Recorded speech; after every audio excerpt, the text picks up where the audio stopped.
Welcome friends, एक बार फिर से स्वागत है आपका हमारे चैनल देवभूमि एजुकेशन पॉइंट में। दोस्तों, जैसा कि आप जानते हैं, हम इस बीच आपके लिए वीडियोस लेकर आ रहे हैं। जैसा कि आपको इंतजार था दोस्तों, कल और आज के दिन यहाँ पर 2 दिन से आपके लिए वीडियो नहीं ला पाए। इसके लिए आपसे माफ़ी चाहते हैं, क्योंकि थोड़ी सी अपनी पर्सनल प्रॉब्लम की वजह से दोस्तों यहाँ पर आपके लिए वीडियो नहीं आ पाए। आपके कमेंट्स मैं पढ़ रहा था बार बार और मुझे काफ़ी दुख हो रहा था कि मैं आपको वीडियो प्रोवाइड नहीं करा पा रहा हूँ। तो दोस्तों, इसी सीरीज़ को आगे बढ़ाने के लिए मैं आज आपके लिए नेक्स्ट वीडियो लेकर आया हूँ। कोशिश करूँगा कि जल्दी से जल्दी मैं सारे टॉपिक आपको जो है यहाँ पर क्लियर करवा दूँ, ठीक है। तो आप जानते हो, हम इसमें फर्स्ट टॉपिक कर चुके हैं, दूसरा सामाजिक परिपक्वता भी कर चुके हैं, ठीक है। शिक्षकों में छात्रों के प्रति अभिवृत्ति और सामाजिक परिपक्वता कर चुका हूँ दोस्तों। उसके बाद आज यहाँ पर मैं आपके लिए एक जो टॉपिक लेकर आया हूँ वो लेकर आया हूँ दोस्तों, शिक्षण की सहायक सामग्री, जिसको हम टीचिंग एड्स बोलते हैं, ठीक है। तो टीचिंग एड्स के अंतर्गत आपको पता ही है दोस्तों, हम किन किन चीज़ों का अध्ययन करते हैं। शिक्षण सहायक सामग्री, ठीक है। जैसे कि आपको नाम से ही लग रहा है, शिक्षण सहायक सामग्री क्या होती है, ठीक है। चलिए तो स्टार्ट करते हैं इस तीसरे टॉपिक को आज। अगर आपने हमारे उन 2 टॉपिक को नहीं लिया तो आपको यहाँ आई बटन में वो मिल जाएगा ऊपर, और बाकी डिस्क्रिप्शन में भी आपको इसका लिंक मिल जाएगा दोस्तों। हर प्रत्येक वीडियो का आप डिस्क्रिप्शन जो है जरूर चेक कर लिया कीजिए, क्योंकि डिस्क्रिप्शन में आपको बहुत ढेर सारी इंपॉर्टेंट चीज़ें मिल जाती हैं। चलिए स्टार्ट करते हैं आज का वीडियो फर्स्ट क्वेश्चन से, और यहाँ पर समझेंगे हम शिक्षण सहायक सामग्री को ब्रीफली कि क्या चीज़ होती है। उसके बाद इसके एमसीक्यूज हम करने की कोशिश करेंगे। चलिए तो दोस्तों, जैसा कि आप जानते हैं, हमारा टॉपिक है शिक्षण की सहायक सामग्री, यानी कि शिक्षण की सहायक सामग्री, ठीक है। तो शिक्षण में जो सहायक सामग्रीज होती हैं, ठीक है, उनके बारे में हमने आज बात करनी है। जैसा कि आप जानते हैं, ये टॉपिक जो है काफ़ी इजी तो आप इसको कह ही सकते हैं, या फिर ये टफ भी हो सकता है अगर आपने इसके कॉन्सेप्ट अच्छी तरह से नहीं समझे होंगे तो, ठीक है। तो दोस्तों, ये काफ़ी इजी भी है, एक हिसाब से देखा जाए तो एक हिसाब से टफ भी है। तो आपके इसको प्रत्येक कॉन्सेप्ट को आपको समझना पड़ेगा, और इसके अंतर्गत किस बारे में हम बात करने वाले हैं आगे थोड़ा थोड़ा इसको एक मैं मोटा मोटा आपको समझा देता हूं, उसके बाद हम इसके क्वेश्चंस करेंगे, ठीक है। तो दोस्तों, हम यहाँ पर बात कर रहे हैं, देखिए, सहायक सामग्री, यानी कि टीचिंग में जो भी सहायक सामग्री जो है यहाँ पर को यूज होती है, वो सभी को हम जो है शिक्षण की सहायक सामग्री बोलते हैं। यानी कि नाम से हमको लग रहा है शिक्षण की सहायक सामग्री, ठीक है। यानी कि टीचिंग के दौरान यूज की जाने वाली, जब हम किसी क्लास को पढ़ा रहे होते हैं तो उस दौरान जितनी भी हम उस क्लास को रोचक बनाने के लिए, प्रभावी बनाने के लिए, इफेक्टिव बनाने के लिए जितनी भी चीजें यूज करते हैं क्लास के दौरान, तो उसको हम बोलते हैं शिक्षण सहायक सामग्री, ठीक है। तो यहाँ पर बात होगी दोस्तों, शिक्षण सहायक सामग्री एक बहुत ही अच्छा प्रभावशाली माध्यम है बच्चों को पढ़ाने के लिए, समझाने के लिए, ठीक है। क्लास को उबाऊ यानी कि बोरिंग होने से बचाने के लिए, जिसके उपयोग से एक टीचर क्या करता है, अपनी कक्षा को उबाऊ या बोरिंग होने से बचा सकता है, ठीक है। तो दोस्तों, आप जानते हैं, जैसे कोई क्लास है, हम क्लास में कोई ऐसा चित्र दिखाते हैं या कोई ऐसी एक्टिविटी कराते हैं जिससे बच्चे खुश होते हैं और पढ़ाई में रुचि लेते हैं। दोस्तों, यहाँ पर हम बात करते हैं टीचिंग सामग्री की, यानी कि सहायक टीचिंग में यूज होने वाली सहायक सामग्री की। तो ये होती है 3 टाइप की, ठीक है ना। 3 टाइप की होती है दोस्तों। नंबर 1 इसमें से आ जाती है श्रव्य सामग्री, ठीक है। श्रव्य सामग्री के अंतर्गत हम जैसे इसको अगर इंग्लिश में कहें तो ये हो जाएगा ऑडियो एड्स, ठीक है। ऑडियो एड्स हो जाएंगे। दूसरे हो जाते हैं यहाँ पर को दृश्य सामग्री, ठीक है, दृश्य सामग्री। तो दृश्य सामग्री के अंतर्गत हम जो है विजुअल एड्स को लेते हैं, ठीक है, विजुअल एड्स। और तीसरे आ जाते हैं यहाँ पर श्रव्य दृश्य सामग्री, ठीक है, यानी कि दोनों चीजें, श्रव्य दृश्य सामग्री, यानी कि ऑडियो विजुअल एड्स, ठीक है। शॉर्ट में लिख देता हूं मैं, ऑडियो विजुअल एड्स, ये हो गया। 3 टाइप की होती है। अब सबसे पहले हम बात करते हैं श्रव्य सामग्री पर। श्रव्य मतलब सुनना, ऑडियो मतलब केवल ऑडियो से रिलेटेड जो चीज होती है, ठीक है। यानी कि ऐसी चीजें, ऐसी सामग्री जिसका उपयोग केवल सुनने के लिए किया जाता है, ठीक है। जैसे सुनने के लिए हम किन किन चीजों का यूज कर सकते हैं, रेडियो है, ठीक है। रेडियो का यूज सुनने के में, केवल सुनने में, उसमें हमको कुछ दिखाई नहीं देता। जैसे MP3 होती है हमारे पास, टेप रिकॉर्डर है, ग्रामोफोन, माइक्रोफोन, ये सारी चीजें हमारे किसके अंतर्गत आती है, ऑडियो के अंतर्गत आती हैं। ठीक है। चलिए, इसका यूज हम टीचिंग में कैसे कर सकते हैं। हमने कोई कॉपी बनाई, कोई ऑडियो तैयार किया, या किसी ऐसे महापुरुष का, किसी साइंटिस्ट का, या किसी गोष्ठी का कोई एक ऐसा ऑडियो लेकर आए जिसको हमने अपने क्लास में बच्चों को सुनाया, ठीक है। या फिर कोई कहानी है, कोई भी ऐसी माध्यम है जिसका केवल ऑडियो है जो हम अपनी क्लास में बच्चों को सुना सकते हैं, ठीक है। ये ऑडियो एड्स के अंतर्गत आ जाएगा। दूसरा इसमें श्रव्य सामग्री आती है, जिससे कि नाम से ही लग रहा है विजुअल एड्स के अंतर्गत, तो हमको इसमें विजुअल होते हैं, ठीक है। जैसे इसके अंतर्गत आप समझते हैं, इसमें बच्चे केवल देख सकते हैं, ठीक है, इसमें आवाज नहीं आएगी, ठीक है। जैसे श्यामपट है, ब्लैक बोर्ड होता है, ठीक है ना। तो ब्लैक बोर्ड में क्या होता है, क्या बच्चे देख पाते हैं, क्या बच्चे सुन पाते हैं, सॉरी, तो बच्चे ब्लैक बोर्ड में सुन नहीं पाते हैं, ठीक है। तो ब्लैक बोर्ड में केवल बच्चे देख पाएंगे, तो ये विजुअल है, ठीक है ना, विजुअल है, तो ये विजुअल एड्स के अंतर्गत आ जाएगा। उसके बाद यानी कि हम टोटली कह सकते हैं वो सारी चीजें जिसके अंतर्गत जो है बच्चे केवल देख सकते हैं, उसमें आवाज नहीं आएगी, ठीक है। जैसे समाचार पत्र है, कोई मानचित्र दिखा रहे हैं आप बच्चों को, ठीक है, कोई मैप आप बच्चों को दिखा रहे हो, तो मैप में बच्चे केवल देख सकते हैं, ठीक है, ये विजुअल है। लेकिन इसमें किसी भी तरह का ऑडियो नहीं बच्चों को सुनाई देगा। यानी कि हम क्या कह सकते हैं, मैप किसके अंतर्गत आएगा, विजुअल एड्स के अंतर्गत आएगा। इसके अंतर्गत अगर हम कुछ अन्य उदाहरणों की बात करें, जैसे आपकी बुक्स हैं, ये भी उसके अंतर्गत आएगा। ब्लैक बोर्ड है, कोई मॉडल आप बनाकर लेके जाते हैं बच्चों को दिखाने के लिए, वो है। कोई चार्ट आप बनाकर लेके जाते हैं। समाचार पत्र है, न्यूज़पेपर है, ठीक है, डिक्शनरी है, एटलस, मानचित्र, सारणी वगैरह, ये सारी चीज़ें, इंसाइक्लोपीडिया, ठीक है, ये सारी चीज़ें, या स्लाइड है, ओवरहेड प्रोजेक्टर वगैरह, OHP, तो ये सारी चीज़ें किसके अंतर्गत आती हैं, विजुअल एड्स के अंतर्गत आती हैं, ठीक है। उसके बाद हम देखते हैं और दृश्य श्रव्य सामग्री, जिसको हम ऑडियो विजुअल एड्स हम कह रहे थे, ठीक है। तो ऑडियो विजुअल एड्स के अंतर्गत दोस्तों वो सारी चीज़ें, जैसे हमने अभी ऑडियो की बात की थी, ठीक है, और प्लस वीडियो, ठीक है, ऑडियो प्लस वीडियो, ये दोनों चीज उसमें दिखाई देगा। जैसे आप टीवी देखते होंगे अपने घरों में, ठीक है, तो टीवी में क्या होता है, हमको विजुअलाइज भी होता है और ऑडियो भी सुनाई देता है, ठीक है। यानी कि ऐसी सामग्री, ऐसी चीजें जिसमें हमको ऑडियो और वीडियो दोनों चीजें सुनाई और दिखाई देती हैं, तो इसको हम बोलते हैं ऑडियो विजुअल एड से। काफी इजी टॉपिक है, लेकिन यहाँ पर आपको MCQs इसके देखेंगे तो आपको लगेगा कि हाँ, ये थोड़ा कॉम्प्लिकेटेड आपके लिए हो सकता है। दोस्तों देखिए, हम कोई भी टीचर अगर अपनी क्लास में सहायक शिक्षण सहायक सामग्री यानी कि टीचिंग में अगर ऑडियो विजुअल एड्स का यूज करता है, तो उससे हमारी क्लास बोरिंग नहीं होती है, बच्चे आसानी से सीखते हैं। हम कोई मूवी देखते हैं तो मूवी देखने में हमको वो आसानी से याद रह जाता है, लेकिन अगर हम उसी चीज़ को पढ़ लेंगे तो वो हमको याद नहीं रहता है, ठीक है। तो ये चीज़ें होती हैं, क्योंकि जब हम देख रहे होते हैं, हमारी ज़्यादा से ज़्यादा जितनी भी ज्ञानेंद्रियां होती हैं वो सभी काम कर रही होती हैं, ठीक है। जब हम किसी मूवी को देख रहे होते हैं, उसमें हम नंबर 1 देख रहे होते हैं, दूसरा हम उसको सुन भी रहे होते हैं, और कई बार हमारा मानसिक कार्य भी हो रहा होता है, ठीक है। तो ये बहुत सारी ज्ञानेंद्रियां हमारी उस समय एक्टिव रहती हैं। तो इसमें जितनी किसी कार्य को करते समय जितनी ज़्यादा ज्ञानेंद्रियां एक्टिव रहेंगी, नॉलेज उतना ही ज़्यादा बढ़ेगा और उतनी ज़्यादा देर तक बना रहेगा।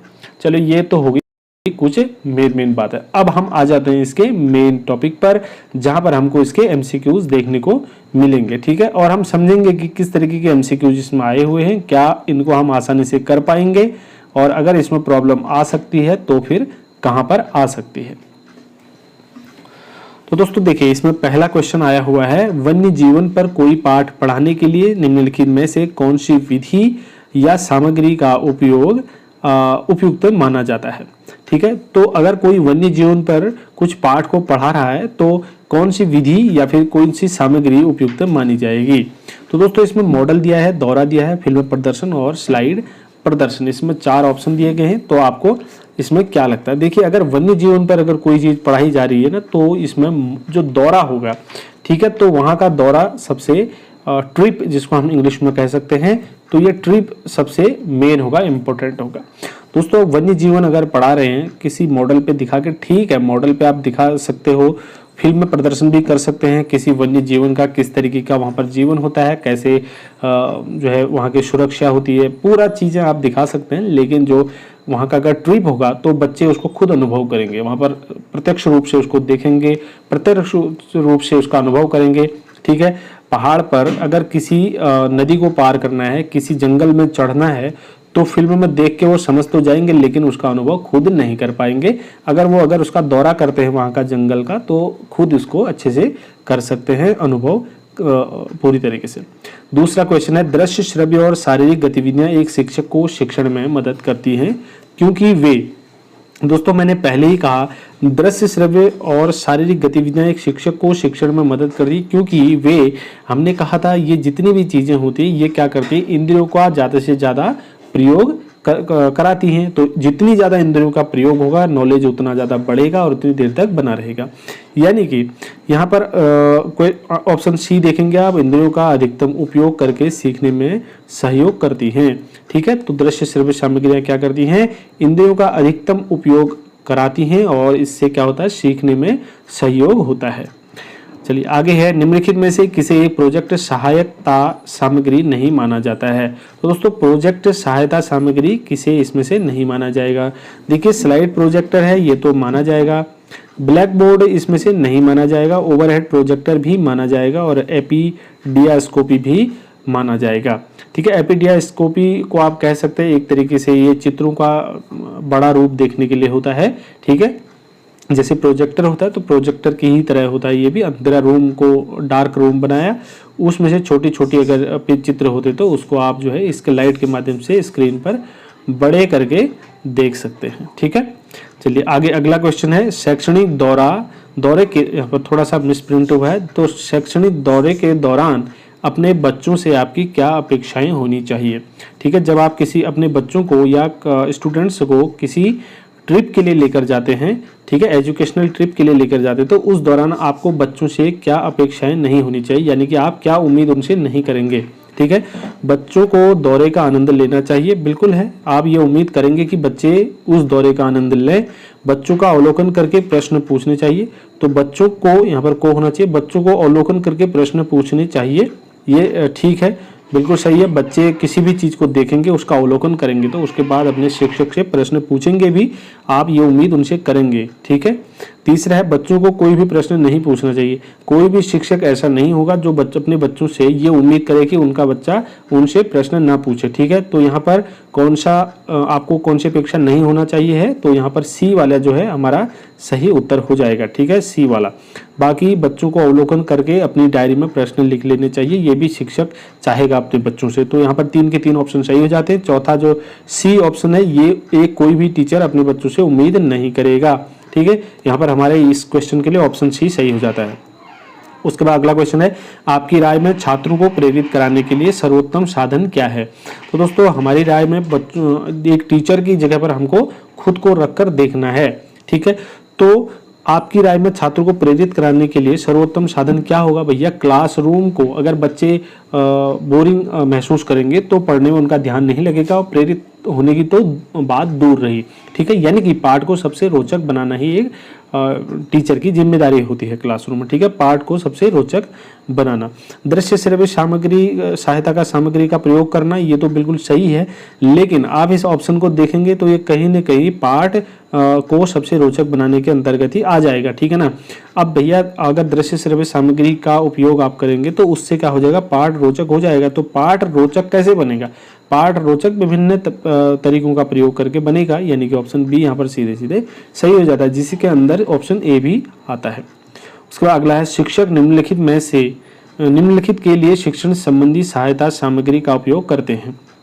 तो किसके लिए करते हैं भाई, छात्र को प्रभावित करने के लिए, शिक्षक को रोचक बनाने के लिए। बिल्कुल सही बात है भाई, शिक्षण को रोचक बनाने के लिए क्या करते हैं, सहायक सामग्री यानी कि टीचिंग एड्स का यूज करते हैं टीचर। ठीक है, तो टीचिंग एड्स का यूज किस लिए करते हैं, रोचक बनाने के लिए। ठीक है, चलिए उसके बाद अगला क्वेश्चन देख लेते हैं। अगला क्वेश्चन है, आजकल शिक्षक और विद्यार्थी दोनों को कंप्यूटर पर काम करना आवश्यक नहीं है। ये तो बिल्कुल ही गलत हो जाएगा। दोनों को क्यों भाई, कंप्यूटर का ज़माना बढ़ते जा रहा है, तो इस समय हमारे लिए ज़रूरी हो जाता है कि चाहे शिक्षक हो या चाहे विद्यार्थी हो, दोनों को कंप्यूटर का ज्ञान होना चाहिए, कंप्यूटर का नॉलेज होना चाहिए। तो यहाँ पर देख लेते हैं, विद्यार्थी दोनों को कंप्यूटर की अच्छी जानकारी होनी चाहिए, ये तो सही है, जानकारी होनी चाहिए। कंप्यूटर साक्षर हो सकते हैं, कंप्यूटर साक्षर हो सकते हैं, तो कंप्यूटर तो साक्षर होते ही है, कंप्यूटर ये तो कहीं से कहीं तक कुछ बनता नहीं है यहाँ पर। तो दूसरा है विद्यार्थी दोनों को कंप्यूटर के बारे में कुछ भी जानकारी नहीं होनी चाहिए। यहाँ पर सारे ऑप्शन बाकी गलत हो जाते हैं। एक ऑप्शन बी सही है जिसमें कहा गया है कि शिक्षक और विद्यार्थी दोनों को कंप्यूटर का बहुत अच्छा नॉलेज होना चाहिए या फिर जानकारी होनी चाहिए। अगला क्वेश्चन है, किसी पठन सामग्री को एक दौर में पढ़ना क्या पढ़ाई के रूप में जाना जाता है? तो कौन सी पढ़ाई के रूप में इसको जाना जाएगा, यहाँ पर भरना है। ठीक है, किसी पठन सामग्री को एक दौर में पढ़ना, तो दोस्तों ये समूहित पढ़ाई के रूप में जाना जाएगा। ठीक है, समूहित पढ़ाई के रूप में जाना जाएगा। अगला, यदि कोई छात्र पीछे बैठता है और वो बार बार उठकर ब्लैक बोर्ड देखे और बैठ जाए तो आप इसका क्या अर्थ लगाएंगे? अगर कोई आपकी क्लास में दोस्तों पीछे एक लड़का बैठा है और बार बार खड़े हो रहा है और फिर बैठ जा रहा है ब्लैक बोर्ड को देखकर, तो क्या होता है? दोस्तों ऐसी स्थिति आपने अपनी क्लास में भी देखी होगी कई बार, या हो सकता है आपके साथ भी ऐसी स्थिति हुई हो। तो कोई भी क्वेश्चन आप पढ़ते हो तो सबसे पहले अपने आप से, अपने समाज से, अपने बच्चों से या आसपास के माहौल से उसको कनेक्ट करके देखने की कोशिश कीजिए। आपके आंसर आपको ऑटोमेटिक उसके आंसर मिल जाया करेंगे। तो यहाँ पर देखिए, कोई बच्चा है वो बार बार उठकर देख रहा है ब्लैक बोर्ड में, इसका मतलब है उसको देखने में कठिनाई हो रही है, यानी कि उसकी नज़र कमज़ोर है दोस्तों। ठीक है ना, तो उसकी नज़र कमज़ोर है, इसीलिए वो खड़े होकर उसको देखने की कोशिश कर रहा है। ठीक है, चलिए आगे बढ़ते हैं। निम्नलिखित में से किसे छात्रों द्वारा जानकारी और समझ हासिल करने का सबसे असरदार माध्यम या स्रोत माना जा सकता है? तो दोस्तों यहाँ पर को आप जानते हैं कि सबसे असरदार और असरदार माध्यम या स्रोत किसे माना जाता है? किताबें जो है सबसे असरदार और माध्यम स्रोत मानी जा सकती हैं। दोस्तों आपसे कई बार आपको सलाह दी जाती है कि किताबें पढ़ने की आपको हैबिट होनी चाहिए, चाहे आप नौकरी करते हो, चाहे आप किसी की प्रिपरेशन करते हो, आप छोटे हो, बड़े हो, बूढ़े हो, कुछ भी हो, किताबें पढ़ने से इंसान का नॉलेज बढ़ता है। तो इसीलिए कहा जा सकता है कि छात्रों में या किसी भी व्यक्ति में असरदार या नॉलेज या जानकारी हासिल करने का सबसे मुख्य जो साधन होता है वो होता है किताबें। किताबें पढ़ने की हैबिट प्रत्येक व्यक्ति को होनी चाहिए, जिससे कि नॉलेज उसका बढ़ता जाता है। ठीक है, चलिए आगे है, पढ़ते समय किताब और आंखों के बीच कितनी दूरी होनी चाहिए? दोस्तों वैसे तो आपको कहीं पर ये 25 सेंटीमीटर भी देखने को मिल सकता है। ठीक है, 25 सेंटीमीटर से नीचे जो हमारी आंख होती है वो देख ही नहीं पाती है, या फिर देखेगी तो उसमें कठिनाई होगी, धुंधला दिखाई दे सकता है, कई सारी प्रॉब्लम आपको देखने को मिल सकती है। ठीक है, तो यहाँ पर हम ऑप्शन देखते हैं अगर, तो दोस्तों ये कम से कम, अब देखिए 6 इंच अगर हम करते हैं तो 6 इंच तो लगभग 15 सेंटीमीटर होता है। ठीक है ना, तो 6 इंच 15 सेंटीमीटर होता है, तो 25 सेंटीमीटर से नीचे तो हमारी आंख देखने में कठिनाई होती है, देख ही नहीं सकती है, या प्रॉब्लम होगी, धुंधला दिखाई देगा। तो इसीलिए कोई ऑप्शन बनता ही नहीं है यहाँ पर दोस्तों। आपका 12 इंच है, तो यहाँ पर जो आप पेडागोजी में पढ़ते हैं तो यहाँ पर 30 सेंटीमीटर या 12 इंच आपको दिया रहता है। ठीक है, तो कम से कम जो है किताब आंखों से हमारी कितनी दूरी पर होनी चाहिए? 12 इंच, यानी कि 30 सेंटीमीटर की दूरी पर होनी चाहिए। चलिए आगे, छात्रों के लिए गृह कार्य का क्या लाभ है? दोस्तों छात्रों के लिए गृह कार्य के क्या क्या लाभ हो सकते हैं? देखिए, उनसे और कड़ी मेहनत करवाना, ये भी इसका सही जवाब है। छात्र से कड़ी मेहनत करवाना भी इसके अंतर्गत आता है। छात्रों के द्वारा समय की बर्बादी को कम करना, ये भी सही है। छात्रों के द्वारा समय की बर्बादी कम होगी अगर गृह कार्य उनको दिया जाएगा तो। ठीक है ना, उसके बाद छात्र खुद से पढ़ाई करने की आदत, सबसे मेन जो और इम्पोर्टेंट जो है वो तीसरा ऑप्शन है, खुद से पढ़ाई करने की आदत उनमें विकसित होगी, जिससे किससे? गृह कार्य करने से। तो यानी कि ऑप्शन कौन सा यहाँ पर सही हो जाएगा? ऑप्शन डी सही हो जाता है यहाँ पर को, ऑप्शन डी बिल्कुल सही हो जाएगा। उपरोक्त सभी यहाँ पर को सही है। अगला, कक्षा में पढ़ाई को और रोचक बनाने का सबसे महत्वपूर्ण घटक कौन सा है? ठीक है, तो पढ़ाई को और रोचक बनाने के लिए दोस्तों आप समझते ही हैं यहाँ पर कौन सा उचित हो जाएगा? पढ़ाने की विधि। ठीक है, अगर रोचक बनाना है कक्षा में पढ़ाई को तो उसमें पढ़ाई की विधि सबसे इम्पोर्टेंट होती है। देखिए, टीचर बहुत सारे लोग होते हैं, सभी लोग टीचिंग कर सकते हैं या फिर अत्यधिक या बहुत सारे लोग टीचिंग कर सकते हैं। ठीक है, कोई भी टॉपिक है, उस टॉपिक को पढ़ाने का किसी टीचर का मेथड अलग हो सकता है, किसी दूसरे टीचर का मेथड अलग हो सकता है, किसी तीसरे टीचर का मेथड अलग हो सकता है। पढ़ानी एक ही चीज़ है, लेकिन आप देखेंगे कोई बच्चा है वो ए से समझ पा रहा है, कोई बच्चा वो बी से समझ पा रहा है, कोई बच्चा सी से समझ पा रहा है। प्रत्येक की क्षमता अलग होती है, लेकिन कुछ बच्चे ऐसे होते हैं जो ए टीचर से सभी बच्चे समझ पा रहे हैं। यानी कि ए टीचर जो है उसकी कुछ ऐसी मेथड होंगी जो बच्चों को सीखने के लिए प्रेरित करते होंगी, रोमांचक माहौल बना देती होंगी क्लास में, जिससे कि बच्चे उसको आसानी से सीख सकते हैं। यानी कि पढ़ाने की विधि जो है सबसे यहाँ पर इम्पोर्टेंट होती है। ठीक है, चलिए आगे है व्यवसायगत क्षेत्र संबंधी भ्रमण करने में। तो क्या होता है भाई, जब व्यवसायगत भ्रमण कराया जाता है, क्षेत्र संबंधी भ्रमण कराया जाता है, तो उसके अंतर्गत क्या ध्यान रखना चाहिए या क्या है? ऑप्शन पढ़ लेते हैं। विद्यार्थियों के साथ शिक्षक को हमेशा रहना चाहिए। भैया ये तो बिल्कुल सही बात है।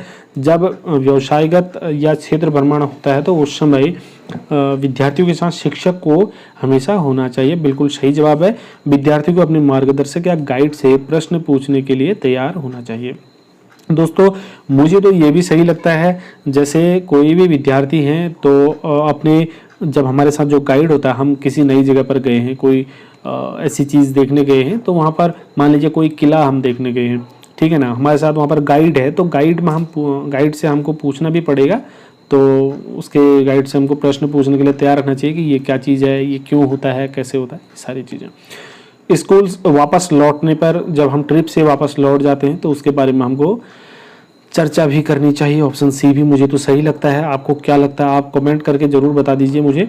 मैं तो मेरे हिसाब से उपरोक्त सभी सही वाला सही हो जाएगा, लेकिन इसमें जहाँ से मैंने क्वेश्चन उठाया था वहाँ पर इसका आंसर ए दिया गया है, ठीक है, लेकिन मैं इसका आंसर डी मानता हूँ। आपको क्या लगता है आप जो है कमेंट करके बताएं, ठीक है। अब आप टीचर बनने वाले हैं तो आपको इतना नॉलेज आपको भी है, तो आप इसमें कमेंट करके आपकी समझ क्या कहती है आप ज़रूर बता दीजिए, इसमें क्या आपका मानना है। अगला, यदि आप स्कूल के बच्चों के लिए एक किताब लिखने की योजना बना रहे तो निम्नलिखित में से आपके लिए मुख्य विमर्श होना चाहिए। तो दोस्तों आप अगर बच्चों के लिए, स्कूल के विद्यार्थियों के लिए अगर कोई किताब लिख रहे हैं तो आपका मेन जो टॉपिक होगा वो क्या होगा?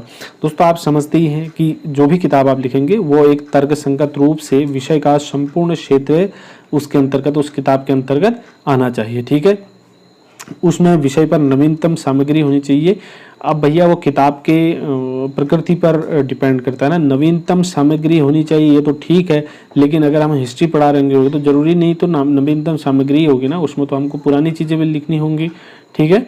तो इसमें कई चीज़ें होती है, तो परीक्षोन्मुखी होनी चाहिए, ये भी सटीक नहीं बैठता है, और प्रश्न उत्तर किस्म की होनी चाहिए, ये तो खैर दूर दूर तक हम नहीं कर सकते हैं, ठीक है। तो किताब की प्रकृति के हिसाब से होता है। तो यहाँ पर जो सबसे प्रबल है हम कह सकते हैं इसमें तर्क संगत रूप से और विषय का संपूर्ण क्षेत्र आना चाहिए उस किताब में, जिस विषय के बारे में आप लिख रहे हैं उस किताब का संपूर्ण, उस विषय का संपूर्ण क्षेत्र उसमें आना चाहिए, ठीक है। अगला है, ब्लैक बोर्ड पर लिखने के उद्देश्य से किसी शिक्षक के लिए कौन सी विधि सही होती है?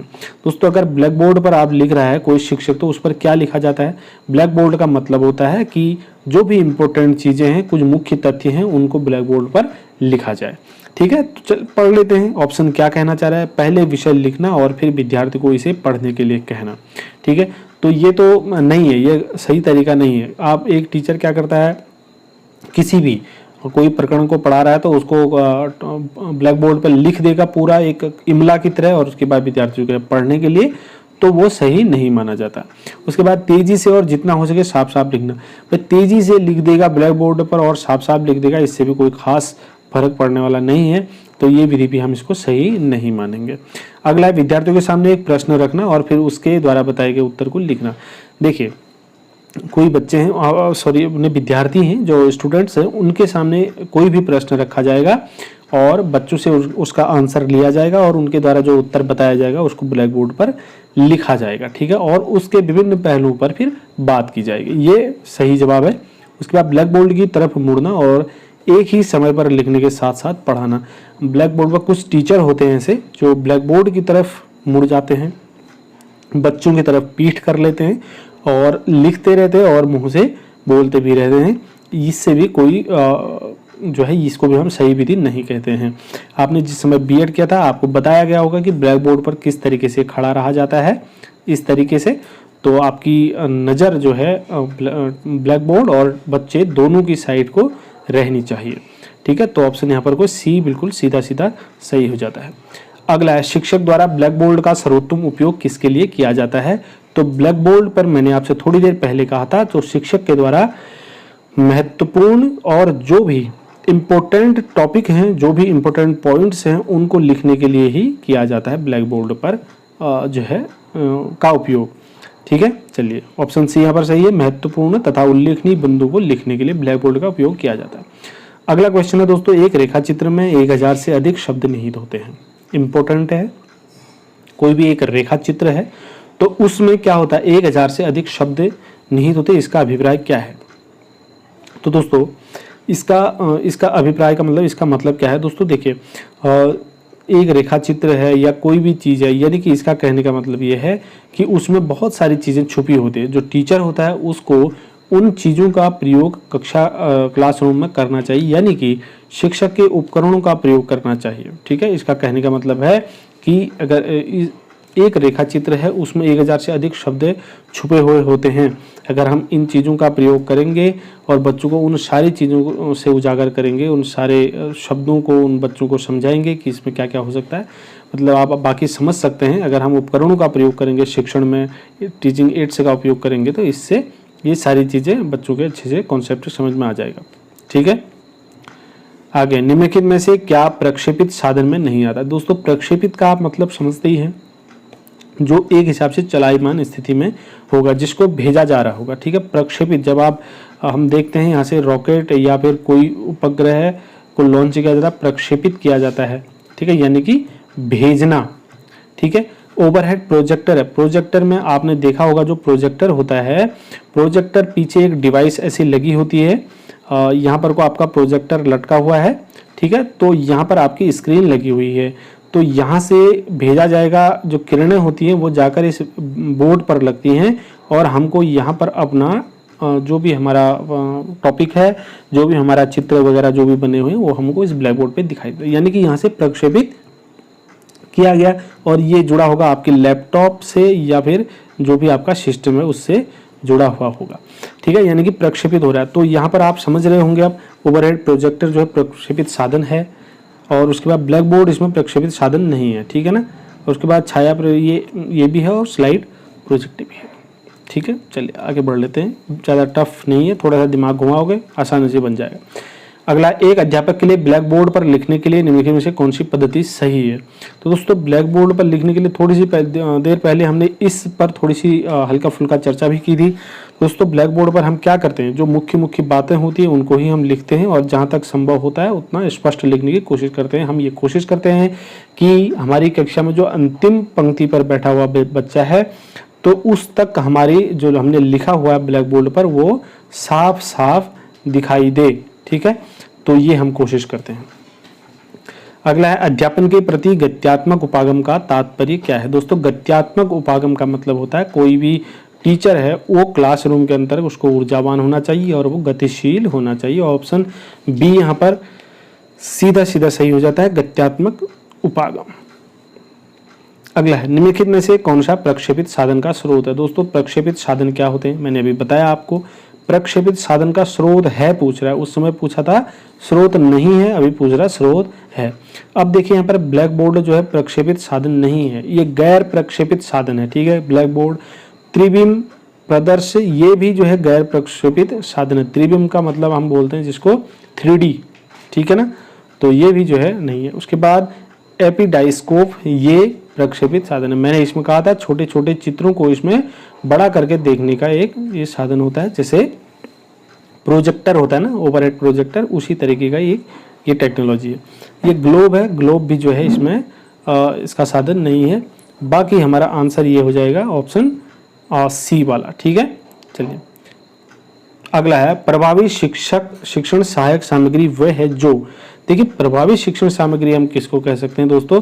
क्या रंग बिरंगी हो देखने में, वो उसको हम कह सकते हैं? नहीं। ठीक है, सभी ज्ञानेंद्रियों को सक्रिय करे। भैया शिक्षण सामग्री का प्रयोग करने का हमारा उद्देश्य ही यही होता है कि वो छात्रों की सभी ज्ञानेंद्रियों को सक्रिय करे या फिर अधिक से अधिक ज्ञानेंद्रियों को एक्टिव करे। ठीक है ना, चलिए आगे बढ़ जाते हैं। अगला क्वेश्चन है, अध्यापक द्वारा अनुदेशनात्मक सहायक सामग्री का उपयोग, ठीक है, किस लिए होता है, क्या होता है? तो कक्षा को गरिमा प्रदान करने के लिए होता है, विद्यार्थियों को आकर्षित करने के लिए होता है, संकल्पनाओं की स्पष्टता के लिए होता है, या अनुशासन की सुनिश्चितता के लिए होता है। भैया जो संकल्पनाएं हैं तो उन संकल्पनाओं को की स्पष्टता के लिए होता है। जो इंस्ट्रक्शंस में जो टीचर अपनी क्लासरूम में इंस्ट्रक्शन देता है बच्चों को, उसमें जो सहायक सामग्री का उपयोग करता है, तो वो जितनी भी संकल्पनाएं होती हैं उनको स्पष्ट करने के लिए ही उसका प्रयोग किया जाता है। उसके बाद है शिक्षण सहायक सामग्री के बारे में निम्नलिखित में से कौन से कथन सही हैं। कथन पढ़ लेते हैं दोस्तों। देखिए इसमें नंबर 1 पर है वे संकल्पना धारण को लंबे समय तक बनाए रखने में मदद करते हैं। यानी कि आपने जो चीज़ सीखी है तो उसको लंबे समय तक आपके मेमोरी में बनाए रखने में मदद करती हैं। कौन? शिक्षण सहायक सामग्री। ठीक है, तो ये तो सही है। दूसरा है वे विद्यार्थी को अच्छी तरह से सीखने में मदद करती है। ये भी सही है भाई, अच्छी तरह से सीखने में मदद तो करती है। अगला है तीसरा, वे शिक्षण और अध्ययन प्रक्रिया को रोचक बनाती है। भैया टीचिंग एड्स जो होती है इनका काम ही यही है, रोचक बनाना। तो ये वे रट कर, भैया जहाँ पर रट कर आ गया ना इसको तो आप पहले ही फेल कर देंगे। बाकी 3 के 3 सही है। ठीक है ना, 1, 2 और 3 ऑप्शन आपका देखना। आपने देखा ऑप्शन डी में 1, 2 और 3 आ रहे हैं, तो आपका आंसर कौन सा हो जाएगा? ऑप्शन डी यहाँ पर को सही हो जाएगा। अगला है शिक्षण संबंधी सहायक उपकरण की उपयोगिता के औचित्य का आधार है। ठीक है, तो इसका जो शिक्षण संबंधी सहायक उपकरण की उपयोगिता का औचित्य है उसको किस बेस पर हम कह सकते हैं उसको, तो अब पढ़ लेते हैं ऑप्शन। कक्षा में विद्यार्थियों का ध्यान आकर्षित करना, कक्षा में अनुशासनहीनता की समस्या को कम करना, विद्यार्थियों के अधिगम परिणामों। देखिए विद्यार्थियों के जो अधिगम, देखिए जो विद्यार्थी हैं, विद्यार्थियों की लर्निंग के जो परिणाम हैं उनको इष्टतम, अब यहाँ पर दिमाग घूम गया होगा, इष्टतम क्या है? इष्टतम होता है परिणामों को बढ़ा देना। ठीक है, ज़्यादा से ज़्यादा विद्यार्थियों के जो लर्निंग के परिणाम है उनको ज़्यादा से ज़्यादा हम क्या कर देंगे, इसके माध्यम से बढ़ा सकते हैं या बढ़ा देंगे। ठीक है, ऑप्शन सी सही हो जाएगा। अगला क्वेश्चन, प्रत्येक शिक्षार्थी अपने आप में विशिष्ट होता है क्योंकि, प्रत्येक शिक्षार्थी अपने आप में विशिष्ट होता है क्योंकि दोस्तों देखिए कोई भी शिक्षार्थी होते हैं, विद्यार्थी होते हैं, व्यक्ति होते हैं या कोई भी बच्चे होते हैं, तो उनमें 2 या 2 से अधिक व्यक्तियों की क्षमताएं हैं, उनकी रुचियां हैं, उनकी प्रतिभा है, वो सारी चीज़ें अलग अलग होती हैं। कोई भी व्यक्ति ऐसे नहीं होंगे जिनमें वो चीज़ें समान होती, यानी कि हम कह सकते हैं कोई भी शिक्षार्थी की क्षमता, रुचि और प्रतिभा जो है समान नहीं होती, इनमें कोई भी समानता नहीं दिखती। प्रत्येक शिक्षार्थी के सीखने का एक अपना अलग तरीका होता है और एक समान आयु वर्ग के बच्चों में भी सीखने की संभावना अलग अलग हो सकती है। इस प्रकार से हम कह सकते हैं कि शिक्षार्थियों में जो भी स्टूडेंट्स होते हैं उनकी क्षमता, उनकी रुचि और प्रतिभा के आधार पर ये सब चीज़ें अलग अलग हो सकती हैं। अगला है शिक्षार्थियों के शिक्षण अधिगम में जो अंतर रह जाता है उसका निदान क्या होना चाहिए। ठीक है, देखिए शिक्षार्थियों के जो स्टूडेंट हैं उनके शिक्षण टीचिंग लर्निंग में जो भी डिफरेंस रह जाता है तो उसके निदान में क्या होना चाहिए।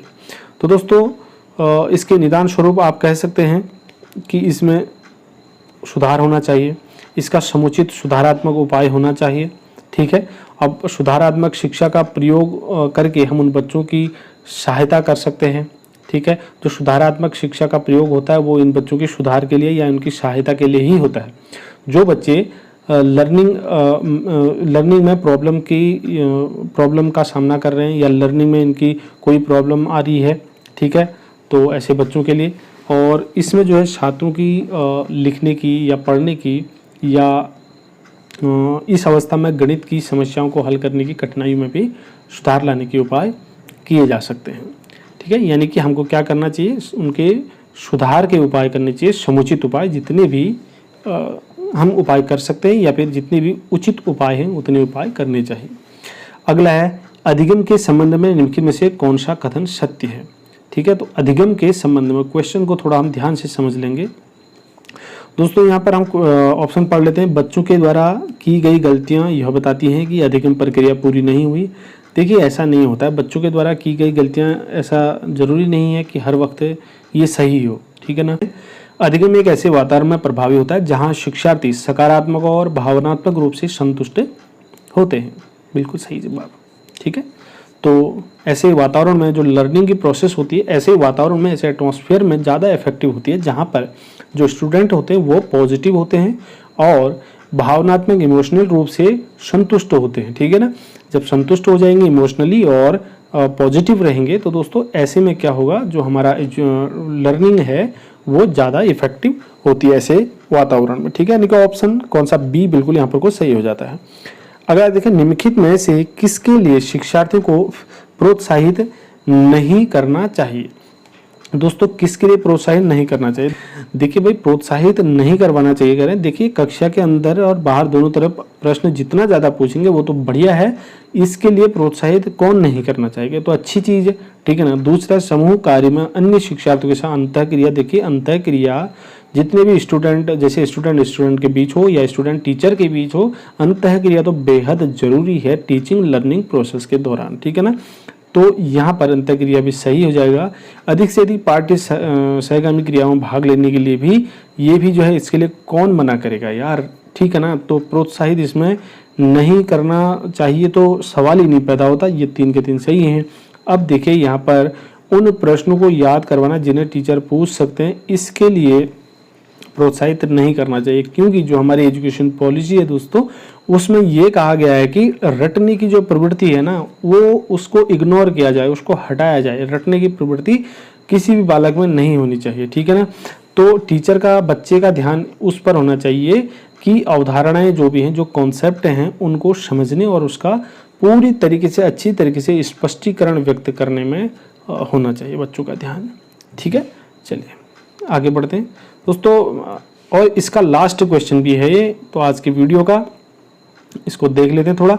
शिक्षक जो विद्यालय आधारित मूल्यांकन के अंतर्गत कार्य करते हैं, देखिए विद्यालय आधारित मूल्यांकन यानी कि ऐसा मूल्यांकन प्रणाली जिसको विद्यालय में किया जाता है। जैसे आपने देखा 10th का जो रिजल्ट आता है ना, उसमें टीचर मूल्यांकन स्कूल में नहीं होता, वो बाहर उसकी कॉपियाँ जाती हैं। जो जैसे आपका 6 क्लास 7 8 9 में जो मूल्यांकन होगा वो क्लास में टीचर ही करता है, ठीक है ना। तो उसके बारे में पूछ रहे हैं। तो दोस्तों उन पर अधिक कार्य का बोझ रहता है, क्योंकि उन्हें सोमवार की परीक्षा सहित अक्सर परीक्षा लेनी पड़ती है। उन्हें प्रत्येक शिक्षार्थी को परियोजना कार्य देना पड़ता है, यानी कि प्रोजेक्ट कार्य वर्क देना पड़ता है। शिक्षार्थी के मूल्यों और अभिवृत्तियों का आकलन करने के लिए रोजाना उनका अवलोकन करना पड़ता है। और लास्ट है, व्यवस्था के लिए स्वामित्व की भावना रखते हैं। तो दोस्तों अगर टीचर के ऊपर जिम्मेदारी है क्लासरूम की, क्लास की, और उसमें बच्चों का, उसको पता है टीचर को, एक टीचर जो होता है वो उत्साही होना चाहिए कार्य को करने के लिए, उसके अंदर जिम्मेदारी होनी चाहिए, तो वही बेहतर तरीके से उसको कर सकता है। अगर किसी के ऊपर ये जिम्मेदारी है तो उसको बेहतर तरीके से पता भी है कि ये जिम्मेदारी मेरी है, ठीक है। तो व्यवस्था के लिए स्वामित्व की भावना रखते हैं टीचर, ठीक है। ऐसे टीचर जिनका मूल्यांकन का कार्य विद्यालय में होता है, तो वो अपने आप की जिम्मेदारी समझकर उसका स्वामित्व का भावना अपने अंदर रखते हैं और उस कार्य को अच्छी तरीके से करते हैं, ठीक है। चलिए इसके बाद यहाँ पर ये पूरा टॉपिक जो है हमने यहाँ पर कर दिया। इससे इतने क्वेश्चन थोड़ा इम्पोर्टेंट थे दोस्तों। यहाँ पर मैंने आप लोगों को जितना भी इसके पहलुओं से रूबरू कराने की हो सकती थी मुझसे मैंने किया। हालांकि मैं थोड़ा सा थका हुआ हूँ, लेकिन फिर भी मैंने यहाँ पर कोशिश की कि आप लोगों तक ये वीडियो पहुँचा दो। अगर आपको अच्छा लगा है तो प्लीज़ वीडियो को लाइक और शेयर ज़रूर कर देना बाकी लोगों तक भी। दोस्तों जितने व्यूज़ आते हैं उसके अकॉर्डिंग अगर मैं इसको कंपैरिजन करूं तो आपके लाइक बहुत कम आते, तो प्लीज़ यार वीडियो को ना लाइक कर दो आप सबसे पहले, ठीक है। चैनल को सब्सक्राइब भी कर लीजिए, हमारे साथ जुड़ना है। तो मिलते हैं अगले वीडियो में एक नए टॉपिक के साथ। तब तक के लिए ढेर सारी शुभकामनाएं दोस्तों। धन्यवाद। जय हिंद।